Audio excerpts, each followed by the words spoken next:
Hablar del fenómeno de la participación laboral femenina, sobre todo este mes de marzo que conmemoramos a la mujer trabajadora. Así que podemos poder honrar un poco este hito, donde vamos a ir abordando los distintos factores que podemos reconocer y que el día de hoy sabemos que frenan la integración de las mujeres al mercado laboral, ¿sí? De eso queremos salir hoy día. Así que espero que salgan de acá con una o dos ideas de por qué pasa esto, de que las mujeres no participan tanto de la fuerza laboral, sobre todo de ciertas industrias, eh, ahora que nos encontramos en medio del mundo moderno y parecería un poco un absurdo, ¿no? Entonces, antes de partir, quiero comenzar quizás un poco más atrás y es con la idea de qué es la ciencia, si es que esto avanza. Ahí. Si yo les pregunto a ustedes qué es la ciencia, si pudieran contestarme o pueden hacerlo desde su casa, probablemente lo primero que pensarían cuando les digo esta palabra es que tenga algo que ver con la tecnología, ¿sí? Van a pensar en un laboratorio, en la medicina, en la computación, en los avances digitales, incluso la inteligencia artificial que está muy de moda hoy en día con el chat GTP. Y todo esto es cierto, que esta tecnología es parte de los avances científicos, pero que no reduce la ciencia meramente a eso, ¿sí? Es por esta forma natural que hemos ido tendiendo a unir ambos conceptos que nos cuesta pensar la ciencia como algo fuera de estos marcos que realmente nos lleva a las carreras STEM, donde hablamos como de las ciencias más duras, de la física, la biología, la química. Pero lo que les vengo a proponer hoy día, como socióloga, es que expandamos un poco nuestra noción de lo que son las ciencias y eso tiene que ver con pensar qué otros criterios se tienen que cumplir para que yo pueda hablar de conocimiento científico. En este caso, la respuesta tiene que ver con el método, ¿sí? Las ciencias son una forma de pensar, son una forma de estudiar, de observar la realidad que busca seguir de forma sistemática y replicar ciertos criterios para llegar a conclusiones válidas y yo que pueda ver que son eh, dentro de un margen confiable. Y para esto podemos hablar mucho tiempo sobre cómo controlamos las variables, cuáles son las dificultades de meter a la sociedad en un laboratorio que tiene sus propias implicancias, cómo despejamos factores, etcétera. Pero por ahora quiero que se queden con la idea de que las ciencias nos van a permitir, mediante este método, conocer la realidad ya no como una nebulosa que nos ataca de todas partes, sino como una serie de eventos que podemos ordenar, ¿sí? Por ejemplo, en este caso, ya para entrar de lleno al tema, de lleno al tema, nos permite saber, por ejemplo, que la pandemia por COVID-19 generó un retroceso de más de una década en los niveles de participación laboral femenina en América Latina. ¿Sí? Esto fue, en el fondo, un golpe enorme y se debe mayoritariamente en base a, a dos factores que son, por un lado, que las mujeres fueron las primeras en abandonar sus trabajos para volver al hogar. Tenemos que pensar que los niños dejaron de ir al colegio mucho tiempo y había alguien que tenía que estar ahí cuidándolos, también a las personas con alguna enfermedad crónica, a los adultos mayores, y las mujeres fueron esa primera línea de cuidado y de defensa. Y también que si hablamos de carreras masculinizadas, también hablamos de carreras feminizadas y la salud es una carrera feminizada. Entonces, el 73% de las personas que acompañaban el sector de salud eran mujeres y sabemos que fueron trabajadores que fueron muy golpeados por el contexto adverso en el fondo de trabajo en el que estuvieron y también lo abandonaron rápidamente. Y por esto podemos hablar en el fondo, para entrar de lleno ya a lo que nos llama hoy, se pueden ver también la sociedad en su conjunto, pero micro sociedades también, ¿no? O entornos más pequeños que podemos ir estudiando y que en este caso son las industrias masculinizadas, como es el caso de la madera, pero como es también cualquier segmento económico que se componga con un 30% menos de mujeres, ¿sí? Es el caso en Chile de la minería, de la energía, el transporte, la construcción y pueden ya sonarles más cercanos la programación o la ingeniería. Y esto tiene que ver mucho con la imagen que nos hacemos de la realidad, ¿sí? Con las preconcepciones que tenemos. De la misma manera que yo les dije ciencias al empezar esta charla, si yo ahora les digo mundo forestal, lo más probable es que su mente vaya a alguna de estas imágenes, ¿sí? Van a pensar, por ejemplo, en árboles, probablemente, van a pensar también en maquinaria pesada, camiones, y van a pensar probablemente en personas como sus papás o sus tíos, pero lo más probable es que no piensen en su mejor amiga de forma inmediata, ¿sí? Eso no va a ser como lo primero que se les va a venir a la mente. Y es que desde Más Mujer, cuando comenzamos a levantar estos datos y la primera pregunta fue, bueno, lo primero que necesitamos saber es cuántas mujeres tenemos en el sector. Nos había un 13,5% de mujeres participando del sector forestal al 2019. Claramente un rubro masculinizado y que nos dejaba un poco este obstáculo de cómo llamamos a más mujeres, pero también cómo hacemos que sea un sector atractivo, no solamente que participen, sino que lo disfruten y que realmente puedan tener una carrera en este sector.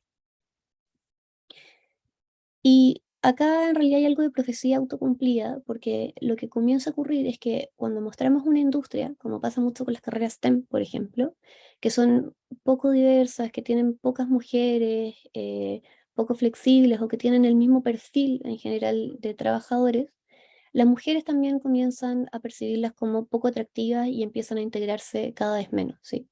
De hecho, hay un estudio se hizo en el libro de Caroline Criado Pérez, que se hizo un experimento en niños de enseñanza básica, donde se incorporó a los libros de ciencias imágenes de científicas, ¿sí? En general, si miran los textos escolares, van a ver científicos locos, van a ver niños con delantales blancos, pero no van a ver niñas científicas. Y cuando hicieron esto, y lo compararon con el grupo de control, se dieron cuenta que las niñas que tenían referentes de otras niñas haciendo ciencia aumentaban su desempeño espectacularmente. Y esto era porque se podían imaginar, se podían ver siendo científicas y su compromiso también con la materia aumentaba. Entonces, esto quiere decir que la forma en que mostramos ciertas carreras, en que mostramos ciertas industrias, en que le comunicamos a las mujeres de qué manera pueden participar, va a impactar también en cómo vamos constituyendo el mercado laboral. Entonces, les quiero dejar en los siguientes minutos, quiero mostrarles con data de qué forma podemos ver que nuestro imaginario social, cómo nuestro imaginario social incentiva o desincentiva la participación de mujeres en ciertas carreras que a la vez son mejor remuneradas, ¿sí? Entonces, aumentando esta participación de mujeres en carreras como ingeniería, como mecánica, etcétera, etcétera, estamos también combatiendo la feminización de la pobreza. Entonces, son estos tres grandes pilares. El primero tiene que ver con el salario, el segundo con las posibilidades de tener un desarrollo de carrera, de imaginarse avanzando en la carrera, y el tercero, de qué tan preocupado estoy de poder convencer a estas mujeres de permanecer en la industria una vez que ingresen, ¿sí? Porque ese va a ser un problema para más adelante que nos vamos a ir encontrando. La imagen a su derecha les va a mostrar los resultados del primer reporte de participación laboral femenina en el sector forestal en Chile, que es del año 2020, levantados por Más Mujeres, y donde encontremos que hay menos mujeres en los roles generales. ¿Qué quiere decir esto? En trabajos, por ejemplo, de faena, de campo, con un menor grado de especialización, es donde vamos a encontrar la menor tasa de mujeres en el sector. Y acá nos viene a ayudar la ciencia, porque hay que tener mucho cuidado en general con asumir, tomar estos atajos cognitivos y pensar, bueno, si sumamos más mujeres a estos trabajos, naturalmente van a comenzar a tener carreras similares o con salarios similares a los de sus compañeros hombres, ¿sí? Pero acá ocurre un fenómeno que se llama ghettoization y es cuando un grupo minoritario tiende a entrar repentinamente en un espacio que usaba otro grupo y estos tienden a irse, ¿sí? Esto es algo que comenzó a estudiarse con el ingreso de personas afroamericanas a barrios blancos en Estados Unidos, donde por el racismo que existía a estas personas terminaban por migrar de los barrios y las personas blancas terminaban por irse y el barrio volvía a ser como era originalmente, ¿sí? Eso es algo que todavía ocurre el día de hoy. Y que llevándole el problema del género encontramos que cuando las mujeres ingresan en carreras que son mayoritariamente para los hombres, ocupadas mayoritariamente por hombres, los hombres tienden a abandonar estas carreras, pero no solamente eso, sino que también el salario general de la carrera tiende a bajar, ¿sí? Tiende a nivelarse hacia abajo. Eso pasó con veterinaria, por ejemplo, en los años 90, y por eso es importante tomarnos el tiempo para entender de dónde vienen estos factores que afectan el problema que queremos resolver, porque si solo aumentamos la tasa de mujeres participantes y no nos preocupamos por la calidad o por el valor que se le da al trabajo femenino, puede ser incluso contraproducente, ¿sí?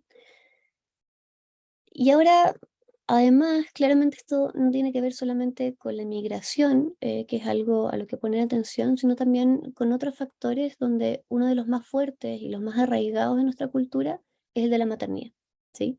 De hecho, un estudio que se realizó por la Universidad de Medellín hace algunos años encontró que las mujeres que son madres ganan en promedio un 13% menos que las mujeres que no son madres, y esto aumenta a un 25 a un 21% cuando los hijos son menores de 5 años.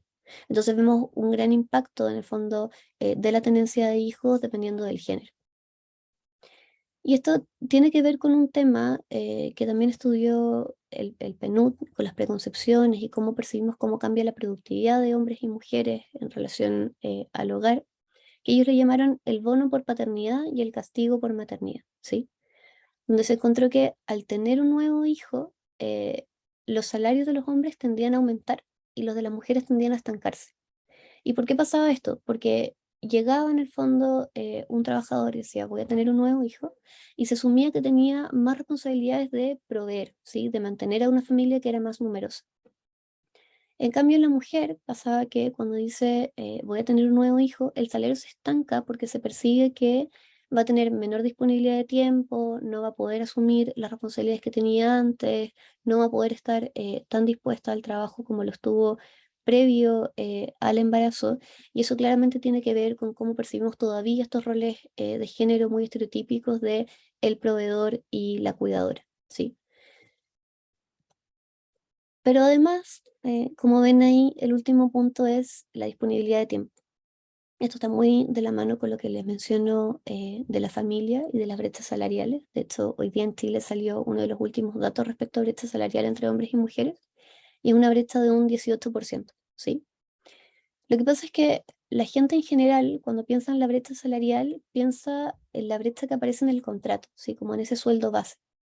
Pero mientras más lo estudiamos, lo que vamos encontrando es que la brecha entre hombres y mujeres aparece en los sueldos complementarios. ¿Qué quiere decir eso? Son bonos por peligrosidad, bonos por turnos extra, son, por ejemplo, bonos por viáticos, por viajes laborales. Y lo que tiende a ocurrir es que las mujeres en el fondo tienen una menor disponibilidad de tiempo para tomar estos trabajos extra en el fondo, y poder dedicarle ese tiempo necesario y que repercute en su salario.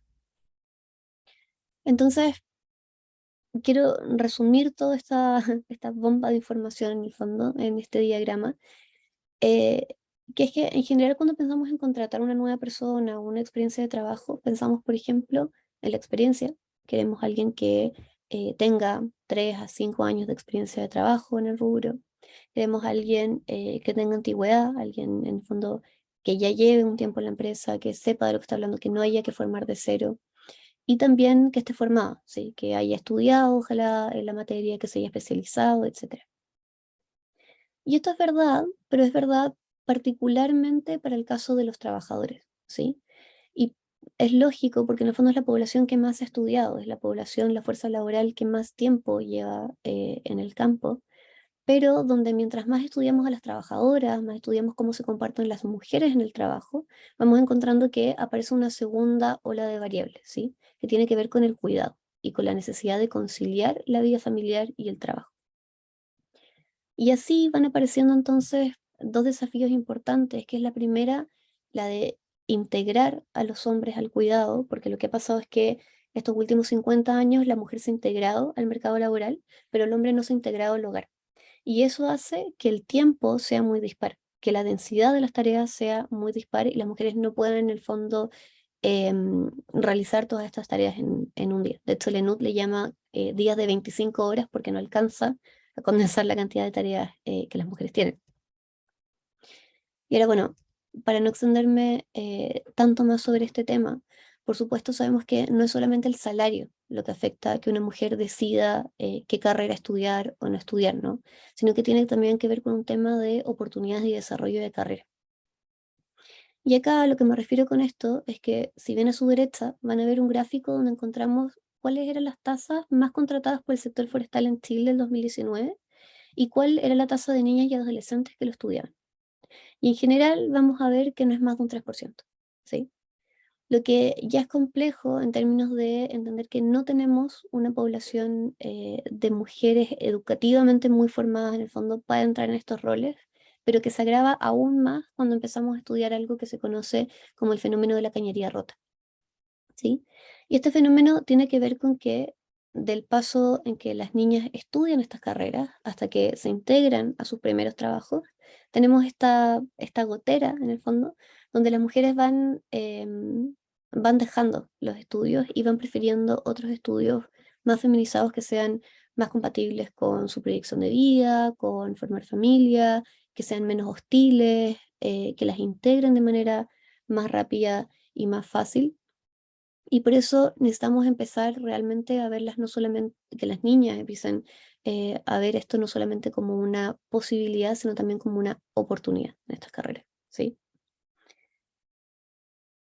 En este sentido, van a poder ver que abajo, bueno, si ven las carreras más contratadas son técnico forestal, técnico mecánico industrial y técnico en electricidad, y ninguno supera el 30% de participación femenina en esas carreras, por lo tanto, ya en el sector educativo están masculinizadas y lo más probable es que esto se agudice por la deserción de niñas en estas carreras. Entonces, ahí tenemos un primer fuerte que hay que ir atacando. Pero además está este tercer pilar, y con esto ya quiero ir un poco cerrando como esta información, este diagrama que les estoy formando, y es que tiene que ver con el fenómeno de la puerta giratoria, ¿sí? Tiene que ver con la posibilidad, esto se estudió mucho en minería, que fue uno de los pioneros en el fondo en integrar mujeres a trabajos masculinizados, y es que se dieron cuenta que por muchos esfuerzos que ellos hacían por integrar mujeres al trabajo, a las mineras, estas llegaban, pero no duraban más de 3, 5, 6 meses y se iban. Por eso la puerta giratoria, ¿sí? Entraban y se iban, entraban y se iban. Y eso tenía que ver con que no habían ajustado su estructura de trabajo a lo que realmente necesitaban estas mujeres. La estaban tratando como trataban a todos sus trabajadores, pero sin darse cuenta de que había una particularidad de género, un componente distinto que tenían que atacar. Entonces, ¿por qué pasa esto? Acá quiero cerrar con la importancia de la inclusión, ¿sí? Y es que me gustaría terminar con una metáfora y es que hoy en día estamos muy atentos y sabemos reconocer de forma muy rápida lo que es la exclusión, ¿sí? Por ejemplo, si yo hago una comida desde el sector forestal, lo voy a poner, y digo, ¿saben? No voy a invitar en realidad a las mujeres ni a las personas discapacitadas porque no hay muchas, no sé de qué hablar con ellos, no me parece tan relevante. Rápidamente sabemos que los estamos excluyendo, ¿sí? Rápidamente reconocemos que ahí hay un problema. Pero eso no pasa después con los siguientes tres conceptos que tienden a empezar a difuminarse entre ellos, y es el de segregación. Cuando yo digo, por ejemplo, ¿sabes qué? Voy a invitar a todos, pero voy a poner tres mesas. Una para hombres, una para mujeres y una para personas discapacitadas, y así pueden hablar entre ellos, los que se conocen, cuáles son sus problemas, las demás mujeres pueden hablar de más mujer, y así van a tener temas y estamos todos bien. Eso es segregación. Y lo primero que hacemos cuando queremos resolver este problema, en general, las primeras políticas que vemos que comienzan a aparecer son las de integración, que es cuando yo digo, voy a invitar a todos a la misma mesa, voy a invitar a todos a participar de la misma industria, eh, pero no me preocupo, por ejemplo, de que la mesa sea lo suficientemente alta para que una silla de ruedas pueda caber abajo. O no me preocupo de tener sillas para los niños para que las madres puedan comer tranquilas. O un menú para niños, si ese es el caso. Entonces, la inclusión finalmente es esta última patita y es el invitar a todos preocupándonos de ajustar la estructura de trabajo realmente a las necesidades de cada uno para que todos nos podamos desarrollar plenamente. Y es con esa idea con la que les quiero dejar hoy día en relación a las áreas masculinizadas. De hecho, si les preguntamos un poco a las mujeres del sector cuáles son sus necesidades, cuando analizamos las palabras que ellas más mencionaban sobre su trabajo y la experiencia de ser una mujer trabajadora, vemos que aparecen distintas preocupaciones de las que hacernos cargo, ¿sí? Una de las más importantes a resolver fue, por ejemplo, la de tener una jefatura que las apoye, que tenga disposición a resolver problemas de conciliación con los niños, abrir puertas para que estos dos mundos se encuentren, a ser flexibles. Tenemos también un foco importante en el teletrabajo, precisamente porque sabemos que facilita particularmente la experiencia de las mujeres con la conciliación. Los EPPs o la infraestructura, que son, si no saben, los cascos, los zapatos de seguridad, los overalls, que ni siquiera nos damos cuenta de que las mujeres les quedan grandes porque las tallas estándares son precisamente estandarizadas en función a la talla de los hombres, ¿sí? Entonces eso tiene problemas de seguridad, por ejemplo, que los zapatos de seguridad tienen puntas de fierro por si cae algún objeto pesado y si me quedan grandes eso puede implicar un problema en la seguridad, o que los cascos me queden grandes y se me caigan. Entonces, incorporar esta perspectiva de género en las industrias es precisamente este filtro un poco que usa la ciencia para ir dilucidando qué factores son de los que me tengo que hacer cargo para que las mujeres efectivamente comiencen a integrarse. Por eso, cuando hablamos de contratar mujeres en el área, sea STEM, maderas, construcción, ingenierías varias, carreras técnicas, etcétera, es fundamental que consideremos cuáles son las particularidades de las mujeres, porque al asumir que se comportan igual que los hombres o que sus necesidades son las mismas, terminamos por segregarlas del mundo del trabajo y eso tiene consecuencias para todos. Entonces, bueno, en este mes de marzo, como les decía, por la conmemoración de la mujer, me encantaría que pudiéramos problematizarlo y avanzar, como yo digo siempre, a pequeños pasos hacia la equidad, donde van a poder encontrar también ahí en ese QR, si los escanean, todo el material que tenemos para ofrecerles, distintos videos respecto al salario, a la violencia de género, a los GPP, y que se puedan sumar también a este desafío que tenemos como país que nos dejó la pandemia. Así que eso. Muchas gracias por tu charla. A mí me encantó lo personal. Ahí, vamos a dejar abierto el chat por si alguien quiere decir algo o preguntar algo. Yo personalmente quiero preguntarte por si nos puedes dar algunos ejemplos o experiencias que hayas tenido con Más Mujer, como qué actividades hayan hecho con la comunidad, por ejemplo. Sí, hemos hecho en realidad varias actividades. La primera que tuvimos ahora cuando les comentaba de qué dicen las mujeres fue el primer encuentro Más Mujer. Sí, fue realmente productivo porque nos encontramos con mujeres motosierristas, con mujeres ingenieras, con mujeres en el fondo de toda la cadena de valor que nos pudieron contar un poco sus experiencias y se dieron cuenta de lo similares que eran. De hecho, ellas mismas nos decían, en realidad nunca me había parado a pensar que los guantes me quedan grandes. Los guantes se me caen cuando hago el trabajo y me incomodan y me los tengo que poner. Em, Hemos trabajado también con liceos técnicos, ahí antes estaba contando un poco de técnicos profesionales y les preguntábamos, por ejemplo, a las niñas eh, qué les gustaría a ellas aportar al mundo forestal o al mundo de la madera. Y ellas hablaban mucho de medio ambiente, por ejemplo, ¿sí? Hablaban muy fuertemente de medio ambiente e innovación. Entonces tenían un foco completamente distinto de qué ofrecerle a la industria, de a dónde apuntar. Tenían una nueva perspectiva, un nuevo horizonte. Entonces ahora, a fin de año, queremos lanzar también nuestro programa de mentorías y llevar a estas mujeres que ya han participado en la industria, que tienen sus años, a los liceos técnicos profesionales y que puedan trabajar con distintas alumnas de los liceos y preocuparse un poco de cuáles son sus miedos, cuáles son sus preocupaciones, cómo navegar un poco por este mundo. Entonces estamos siempre tratando de juntar distintos actores y triangular la información, pero todo eso lo pueden encontrar también en nuestra página web. Muchas gracias. Yo personalmente, igual cuando entré hace poco a la Facultad de Forestal, me encontré igual con esto de que habían muchos académicos hombres mayores y muy pocas académicas mujeres. De hecho, las académicas que hay son más como del medio ambiente justamente, más que de la industria de la madera. Ellas se centran más en la biología, por ejemplo, en el cuidado de la biología de plantas, por ejemplo, y de los seres vivos. Igual se nota mucho ahí la diferencia en la industria de la madera. Pasa mucho y pasa mucho también con la investigación. Les recomiendo mucho un libro de Caroline Criado Pérez que también le dedica todo un capítulo y dice, las mujeres en general en la universidad tienen mejores notas, mejores puntajes, mejores contactos, se desempeñan mucho más rápido en ambientes investigativos, pero aún así, al momento de hacer magísters o doctorados o seguir la línea académica, se da una vuelta completa a la masculinización. Y eso tiene que ver en el fondo, desde lo que hemos estudiado nosotros, mucho que ver con la maternidad, ¿sí? Mucho en el fondo con la falta de apoyo o de herramientas para hacer ese cambio en la vida de las mujeres alrededor de los 30 años, donde si no tienen redes para apoyarse, para conciliar el trabajo, la familia, los hijos, terminan pasando esto que pasó en la pandemia, ¿no? Que terminan dejando el trabajo diciendo, bueno, eventualmente volveré. Entonces, su desarrollo es mucho más lento.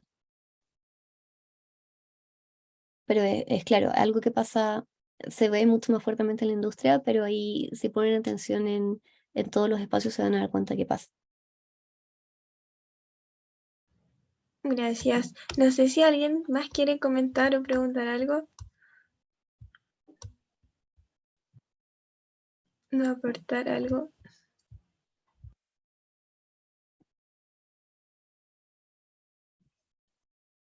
Bueno, igual, la charla está grabada, todavía se está grabando, así que ahí la vamos a subir por nuestro canal.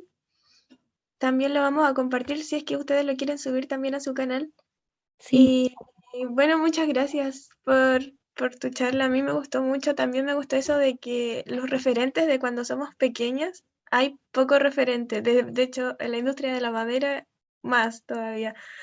Y, y eso igual es algo importante para pensar. Yo tuve la suerte de tener profesoras en las ciencias en el colegio que me inspiraron bastante y siento que al final le agarré el gusto a las ciencias gracias a ellas.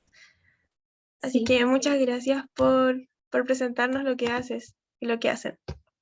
No, muchas gracias a ustedes por la invitación. Ahí, bueno, estamos en contacto. También nos encantaría ir a la universidad en Sí. algún momento, levantar alguna instancia.